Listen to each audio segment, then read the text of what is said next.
جوانوں اب تمہارے ہاتھ میں تقدیر عالم ہے، تم ہی ہوگے فروغ بزم امکان ہم نہیں ہوں گے۔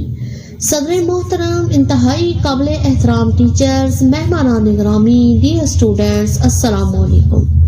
میں بڑے اختصار کے ساتھ 10th کلاس کے اسٹوڈنٹس کو موٹیویٹ کرتے ہوئے ویژن دینا چاہتا ہوں۔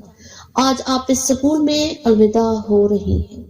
ہماری نیک خواہشات اور دعائیں آپ کے ساتھ ہوں گی۔ آپ کو قدم قدم پر کامیابیاں نصیب ہوں گی۔ ڈیئر اسٹوڈنٹس، میٹرک کے بعد آپ کو کیا کرنا ہے؟ آپ کو تعلیم جاری رکھتے ہوئے کس شعبہ کو اختیار کرنا ہے؟ کیا آپ اس شعبے کے کیپیبل ہیں؟ اس پروفیشن کے لیے آپ کے اندر کتنی کیپیبلٹی ہے؟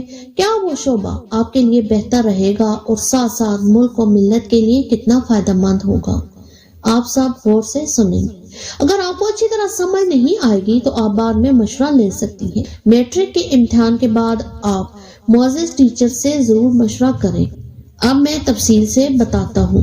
میٹرک کے بعد مختلف شعبے ہیں جس میں مزید تعلیم حاصل کی جا سکتی ہے۔ پہلا شعبہ میڈیکل کا ہے۔ آپ FSC میڈیکل میں داخلہ لیں۔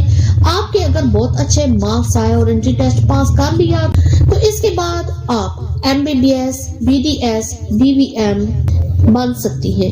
اس کے علاوہ ڈی فارمیسی بھی کی جا سکتی ہے، جو آپ MBBS bachelor of dental surgery یعنی دانتوں کے ڈاکٹر اور ڈاکٹر آف فارمیسی بن سکتی ہے۔ دوسرا شعبہ ہے نان میڈیکل۔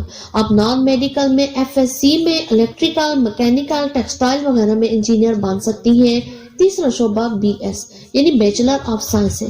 FSC میڈیکل اور نان میڈیکل دونوں میں متعلقہ شعبوں میں میرٹ نہیں بنتا اور آپ ٹیسٹ میں فیل ہو جاتی ہیں تو آپ FSC کے بعد BS کر سکتے ہیں، جیسے BS physics, BS chemistry, BS botany, BS zoology وغیرہ۔ اس صورت میں آپ کو ٹیچنگ وغیرہ کی جاب مل سکتی ہے۔ میٹرک کے بعد آپ 3 سالہ ڈپلومہ بھی کر سکتے ہیں، جیسے کہ الیکٹریکل، مکینیکل وغیرہ۔ 5ویں نمبر پہ کامرس ڈی کام بی کام ہے۔ کامرس میں ڈی کام بی کام وغیرہ کر کے ڈپلومہ کر کے آپ بینکنگ اور پرائیویٹ سیکٹر میں بھی جا سکتے ہیں، جہاں آپ کو معقول جاب مل سکتی ہے۔ کچھ اسٹوڈنٹس جن کا مینٹل لیول کم ہے اور وہ اتنے زیادہ انٹیلیجنٹ نہیں ہے، ان کی ذہانت نارمل ہے، تو میٹرک کے بعد ہمت نہ آ رہے، وہ BA اور MA کر سکتے ہیں، لینگویج کورس کر سکتے ہیں، اس میں بھی ٹیچر کی جابس کا چانس ہے۔ میٹرک کے بعد آپ 4 سالہ ہومیوپیتھک ڈپلومہ یا ڈگری حاصل کر سکتی ہیں، یعنی آپ ہومیوپیتھک ڈاکٹر بن سکتی ہیں۔ اس کے علاوہ 4 سالہ حکمت کا کورس بھی کر سکتی ہیں۔ اس کے علاوہ اگر آپ کو کھانے پکانے کا بہت زیادہ شوق ہے تو آپ اس کو پروفیشن کے طور پر چن سکتی ہیں۔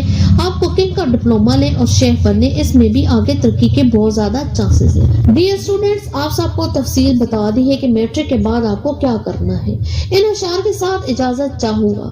منزل سے آگے بڑھ کر منزل تلاش کر، مل جائے تجھ کو دریا تو سمندر تلاش کر، ہر شیشہ ٹوٹ جاتا ہے پتھر کی چوٹ سے، پتھر ہی ٹوٹ جائے وہ شیشہ تلاش کر، سجدوں سے تیرے کیا ہوا صدیاں گزر گئی، دنیا تیری بدلتے وہ سجدہ تلاش کر۔ آپ کی سماعتوں کا شکریہ۔